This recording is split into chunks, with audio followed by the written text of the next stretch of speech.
May 16, 1940. Hermann Göring sat in his enormous office in Berlin, surrounded by maps of a conquered Europe.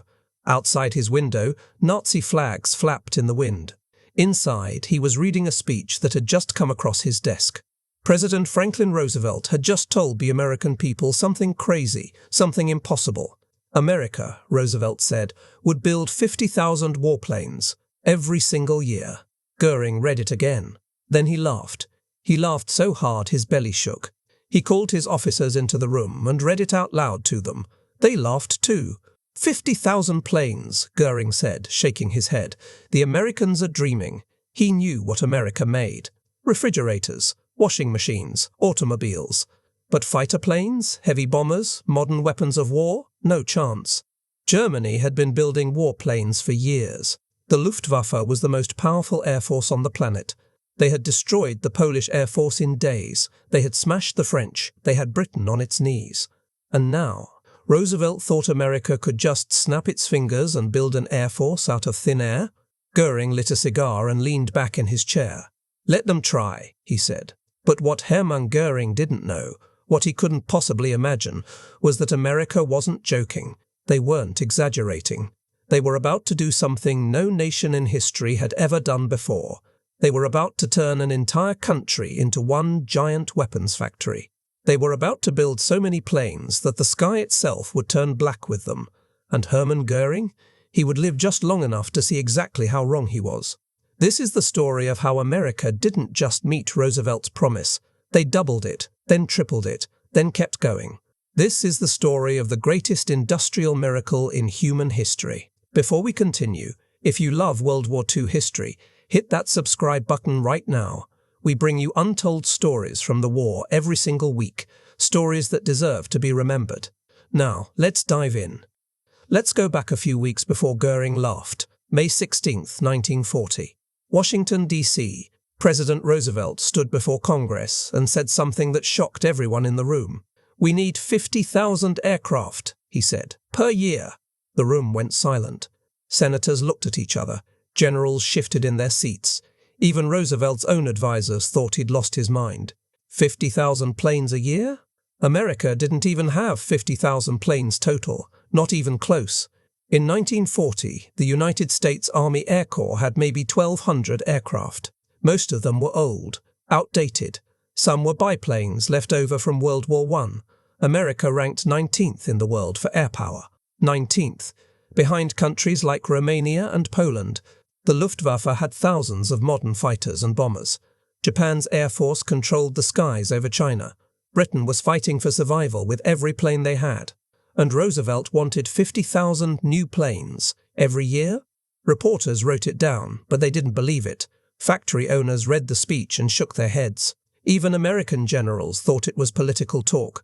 A nice dream, a way to scare Hitler. But Roosevelt wasn't dreaming. He'd done the math. He'd seen what was coming. Europe was falling. Hitler controlled France, Poland, Norway, Denmark, the Netherlands, Belgium. Britain stood alone. America, Roosevelt knew, would eventually have to fight. And when that day came, they'd need planes. Lots of them. So he called in the car makers, the steel manufacturers, the engineers. "I don't care how you do it," Roosevelt told them, "but you're going to turn this country into an aircraft factory, all of it." And slowly, quietly, the gears started turning. Assembly lines began to change. Factories started clearing space. Workers started showing up for new jobs they didn't quite understand yet. And in Germany, Hermann Göring kept laughing. He had no idea what was about to hit him. 1941, Detroit, Michigan. Henry Ford stood in an empty field outside the city and made an announcement that sounded insane. He was going to build the biggest factory in the world, right here, in this field. It would be a mile long. It would have its own power plant, its own rail system, and it would build one thing and one thing only: B-24 Liberator bombers. Big, four-engine heavy bombers. The kind that could fly across an ocean and drop tons of explosives on an enemy city. Ford said his factory would build them fast, real fast. People didn't believe him. Building a bomber was complicated. It took thousands of parts, skilled workers, months of careful assembly. But Ford had built millions of cars. And he looked at a bomber the same way he looked at a Model T. It was just a machine, and machines could be mass-produced. He called the factory Willow Run. Meanwhile, across the country, other factories were waking up too. In Seattle, Boeing expanded its plants to build the B-17 Flying Fortress. In California, Douglas Aircraft started cranking out transport planes and dive bombers. In Connecticut, Pratt & Whitney built engines day and night. Car factories stopped making cars. They started making wings, fuselages, gun turrets. A typewriter company started making machine guns. A jukebox company made ammunition. A toy company made compasses for bombers. It was chaos at first. Nobody really knew what they were doing. Workers showed up and learned on the job. Farmers from the Midwest came to Detroit looking for work. Women who'd never touched a tool before learned how to rivet metal. Black Americans moved north for factory jobs they'd been denied before. The factories ran 24 hours a day, 3 shifts. Round the clock, sparks flew under the lights. Metal clanged, rivet guns hammered, the sound was deafening. And slowly, piece by piece, the planes started coming together. At first it was slow. A few dozen planes a month, then a few hundred. But the pace kept picking up. By the time Pearl Harbor was attacked in December 1941, America was already building thousands of planes. And they were just getting started. Roosevelt's impossible promise? It wasn't looking so impossible anymore. And across the ocean, the Luftwaffe was about to get a very nasty surprise. 1943, Willow Run, Michigan. The factory Henry Ford built was now fully operational, and it was doing something nobody thought was possible. It was building a B-24 Liberator bomber every 63 minutes. Every hour, a finished bomber rolled off the assembly line. Think about that for a second. A 4-engine heavy bomber, weighing 30,000 pounds, with 18,000 parts, built in just over an hour. The assembly line at Willow Run stretched for over a mile. Workers stood at stations along the line, each one doing a specific job: installing engines, attaching wings, wiring instruments, mounting guns. The bomber moved down the line like a car in a Ford plant, slowly, steadily, never stopping. One worker described it like this: you'd see an empty frame at the start of your shift. By lunch, it had wings. By the end of the day, it was flying. At peak production, Willow Run employed 42,000 people. Most of them had never built anything before. They were farmhands, waitresses, store clerks, housewives. But they learned fast. Women made up a huge part of the workforce. They did the riveting, the wiring, the detail work. They were good at it, really good. One woman, a riveter named Rose, said it best: "We knew every plane we built meant our boys had a better chance of coming home." The factory never stopped, not for holidays, not for weekends, not even at night. The sound of rivet guns and engines being tested echoed across the Michigan countryside at all hours. You could hear it for miles.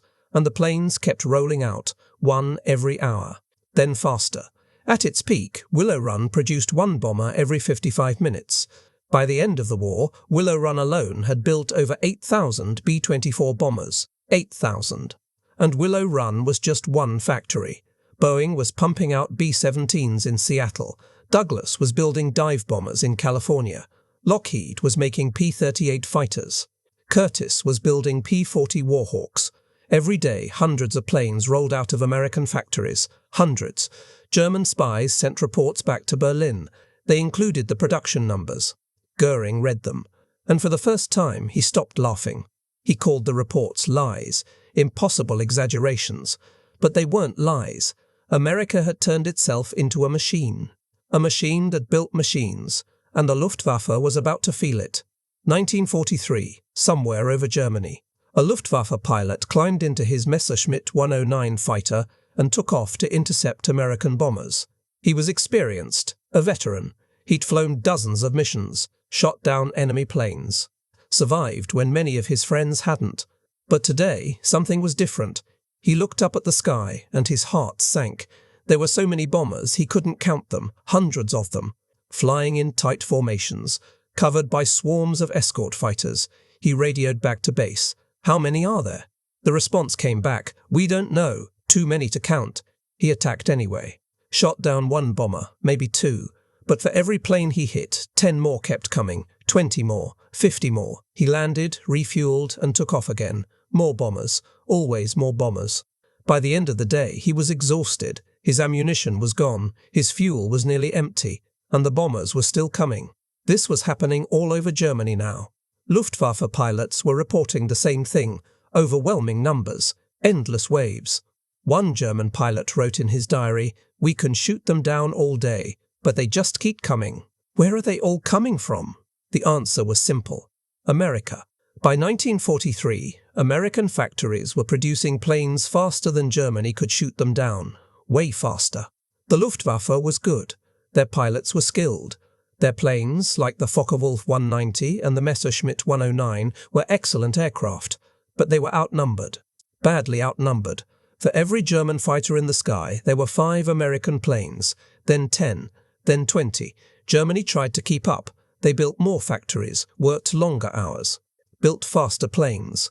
But they couldn't match America's production, not even close. Hermann Göring held meetings with his generals. He demanded answers. "How are they building so many planes?" he shouted. His officers showed him the intelligence reports, the numbers from Willow Run, from Boeing, from Douglas. Göring slammed his fist on the table. These numbers are impossible. But they weren't impossible. They were real. One German officer finally said what everyone was thinking, "Herr Reichsmarschall, we laughed at Roosevelt's promise. We should have been afraid." Göring went silent. He'd spent years mocking American industry, calling them soft, saying they only knew how to make cars and refrigerators. Now, those car factories were building bombers, and those bombers were turning German cities into rubble. By 1944, the Luftwaffe was falling apart. Fuel shortages, pilot shortages, plane shortages. Meanwhile, America kept building, kept sending planes, kept filling the skies. The industrial war was over. America had won, and Hermann Göring knew it. If you're enjoying this story, do us a favor. Hit that like button and subscribe. We spend hours researching every video to bring you the real history. Your support keeps these stories alive. All right, let's keep going. Let's talk about numbers, real numbers. Between 1941 and 1945, the United States built over 300,000 aircraft. 300,000. Let that sink in for a moment. That's not a typo. That's not an exaggeration. That's the actual number. To put it in perspective, Germany built about 120,000 planes during the entire war. Japan built around 76,000. Britain, fighting desperately for survival, built around 130,000. America built more planes than all of them combined, and then built even more on top of that. Every single day of the war, American factories produced an average of 250 aircraft. Every day. Bombers, fighters, transport planes, reconnaissance planes, trainers.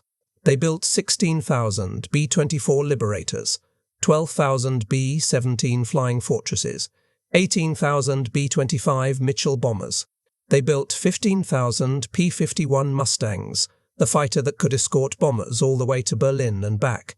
They built 12,000 P-47 Thunderbolts, 10,000 P-38 Lightnings, and that's just the famous ones. They built cargo planes to carry supplies across the world. They built gliders to drop paratroopers behind enemy lines. They built seaplanes to hunt submarines. Germany couldn't keep up, not even close. By 1944, the Luftwaffe was rationing fuel. Their pilots were flying missions with barely enough gas to get home. Their factories were being bombed day and night. Meanwhile, American pilots had so many planes they could afford to lose them. If a P-51 got damaged, the pilot could bail out.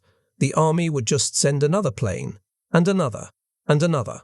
One American general said it perfectly. Germany makes better pilots. We make more planes. It was that simple. This was industrial warfare, and America had more industry than anyone else on Earth. The Soviet Union was fighting desperately on the Eastern Front. Britain was holding on by sheer willpower. But America? America had resources nobody else had. Steel mills running full blast, coal mines working overtime, rubber plantations in South America, oil fields in Texas. And most importantly, America's factories were safe. No bombs fell on Detroit, no troops marched through Seattle. The assembly lines never stopped. Germany's factories were being destroyed. Japan's cities were being firebombed. But American workers kept showing up, kept building. By the end of the war, the math was brutal. For every German plane in the sky, there were 3 or 4 American planes. For every Japanese Zero, there were 5 or 6 American fighters. The Axis powers fought bravely. Their technology was often better. Their tactics were smart. But they couldn't beat the numbers. They couldn't beat the factories. And Hermann Göring, sitting in his bunker as the war fell apart around him, finally understood what he'd been too arrogant to see in 1940. America didn't just build 50,000 planes a year. They built twice that, then 3 times that. And they did it while feeding half the world, supplying Britain and the Soviet Union, and putting millions of soldiers in the field. Roosevelt hadn't been dreaming. He'd been warning them. But here's the thing about those 300,000 planes. They weren't built by generals or politicians. They weren't built by engineers in fancy offices. They were built by ordinary people. People with no experience. People who'd never seen a factory floor before in their lives. People like Rosie. Her real name was Rose Will Monroe. She worked at Willow Run, riveting the bodies of B-24 bombers. Before the war, she'd been a waitress in Kentucky. Now she was building heavy bombers. She worked 10-hour shifts, 6 days a week. Her hands were covered in calluses, her arms ached at the end of every day, but she kept showing up. "Every rivet I put in," she said, "means my husband might come home safe." Rose wasn't alone. Millions of women joined the workforce during the war. They welded, they riveted, they assembled engines. They wired instrument panels. The men were overseas, fighting, so the women stepped up and kept the factories running. They called them Rosie the Riveters, and they were everywhere. At Boeing in Seattle, women made up 40% of the workforce. At Douglas in California, it was even higher. Some of these women had never held a tool before, but they learned fast. They had to. The work was hard. Dangerous too. Factory floors were loud. Machines roared. Sparks flew from welding torches. Heavy parts swung overhead on cranes. Accidents happened. People got hurt. Some didn't make it home, but they kept working because they knew what was at stake. One woman, a welder in California, wrote a letter to her son overseas. "Every plane we build," she said, "is another chance for you boys to win. So we don't stop, we won't stop." And it wasn't just women. Black Americans, who'd been shut out of factory jobs before the war, finally got their chance. They worked alongside white workers, doing the same jobs, building the same planes. Old men who'd retired came back to work. Teenagers lied about their age to get hired. Farmers left their fields and moved to cities. The factories ran 24 hours a day, 7 days a week. First shift started at 6 in the morning, second shift at 2 in the afternoon, third shift at 10 at night. When one shift left, the next one was already walking in. The machines never cooled down. The assembly lines never stopped moving. People worked through holidays, through birthdays, through weddings and funerals. Because this was war, and everyone had a part to play. There were no days off for patriotism, no shortcuts, no excuses. Quality mattered too. Every rivet had to be perfect. Every weld had to hold. Every wire had to be connected right. Because if something failed, if a plane fell apart in the sky, that was somebody's son who didn't come home. So the workers checked and double-checked everything. They took pride in their work. At the end of each day, when a finished bomber rolled out of the factory, the workers would stop and watch. They'd see the thing they built, the thing that would fly across an ocean, the thing that would protect their boys, and then they'd go back to work, because tomorrow they'd build another one. This was the invisible army. The people Hermann Göring never saw coming.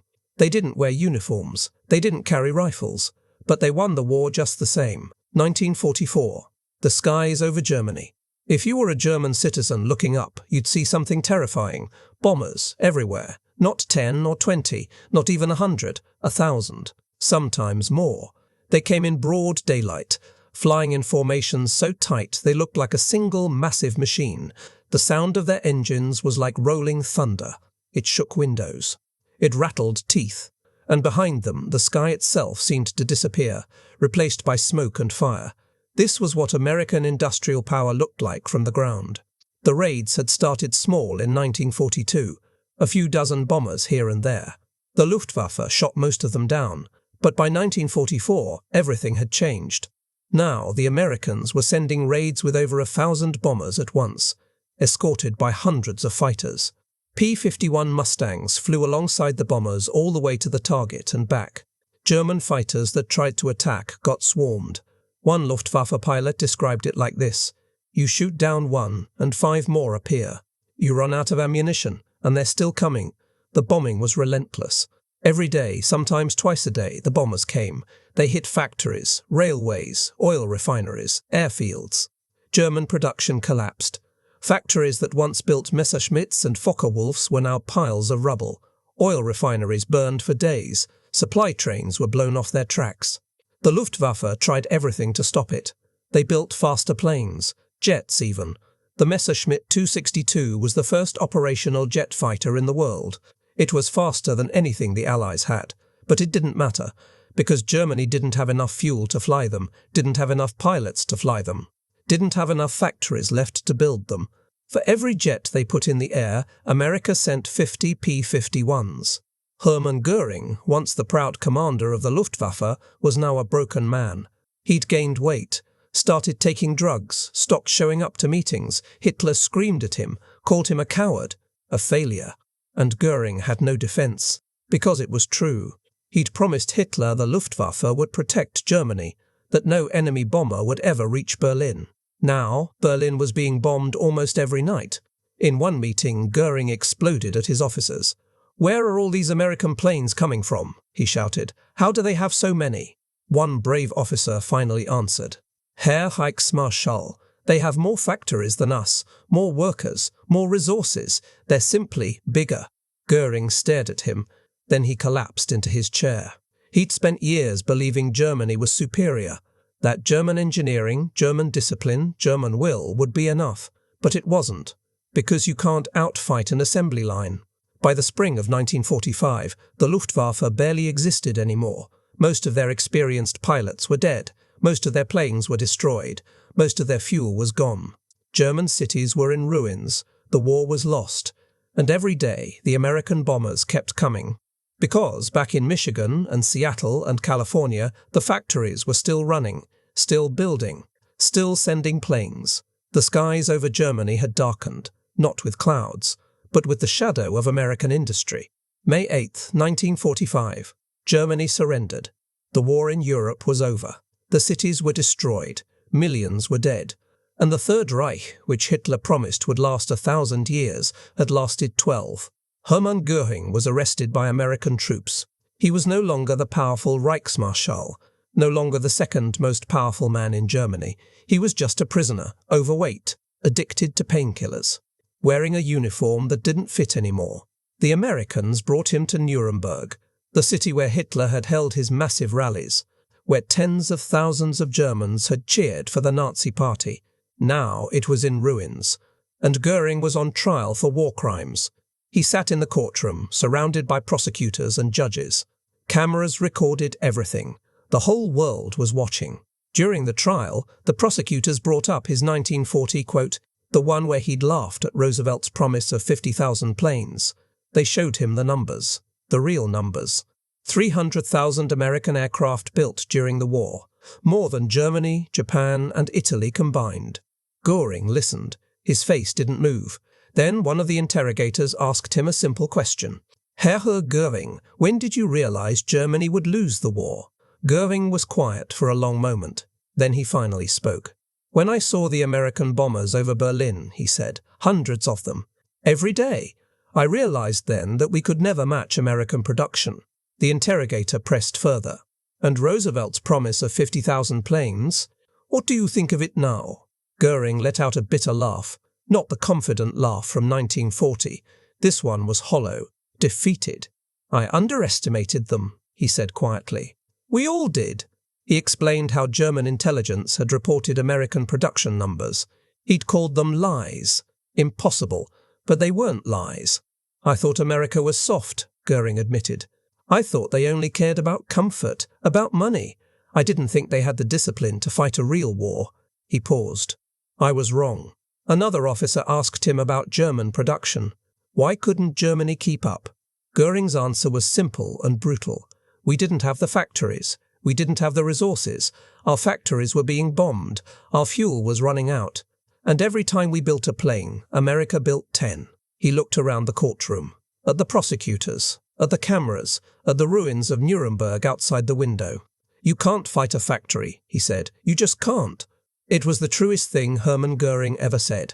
Germany had better technology in some cases, better tanks early in the war, better tactics, experienced soldiers.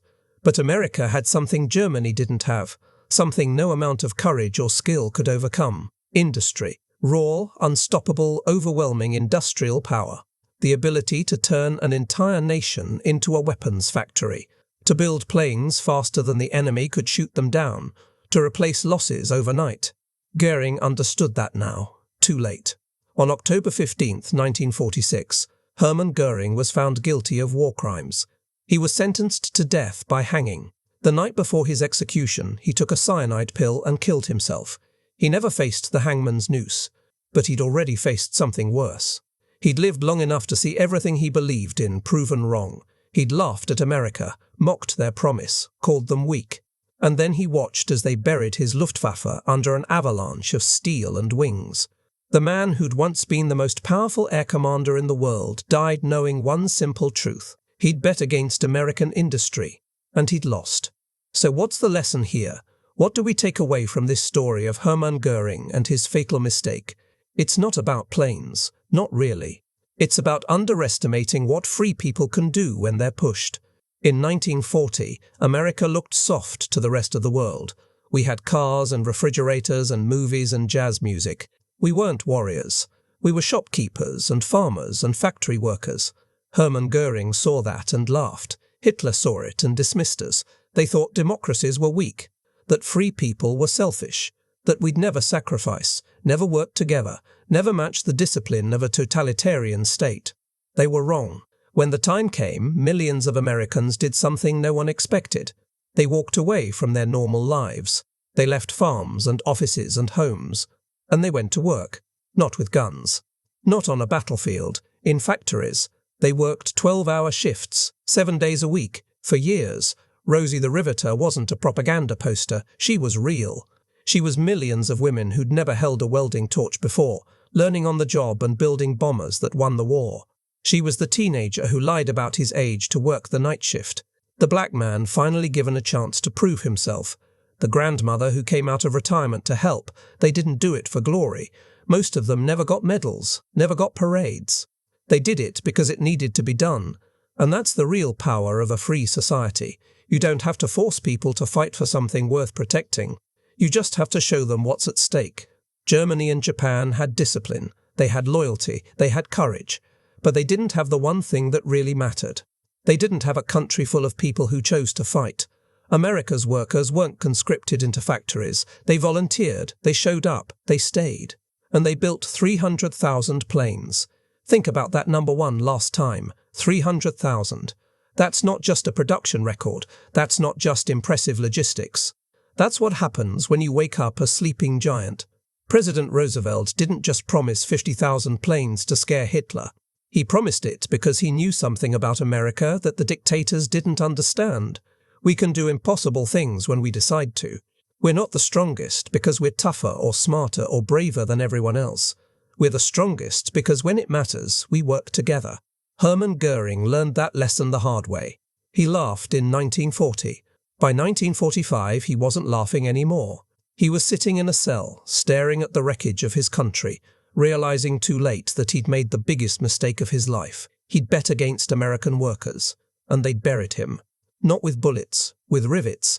This is the story of how a factory girl from Kentucky helped win World War II, how a welder in Seattle changed history, how ordinary people, doing ordinary work, accomplished something extraordinary. Hermann Göring laughed at America's promise of 50,000 planes. We didn't just build 50,000. We built 100,000, then 200,000, then 300,000, and we reminded the world of something they'd forgotten: never bet against America. Because when we get to work, we don't stop until the job is done. Thanks for watching. If this story meant something to you, hit subscribe and turn on notifications. Drop a comment below. Tell us what you think. We read every single one. New World War II documentaries every week. See you in the next one.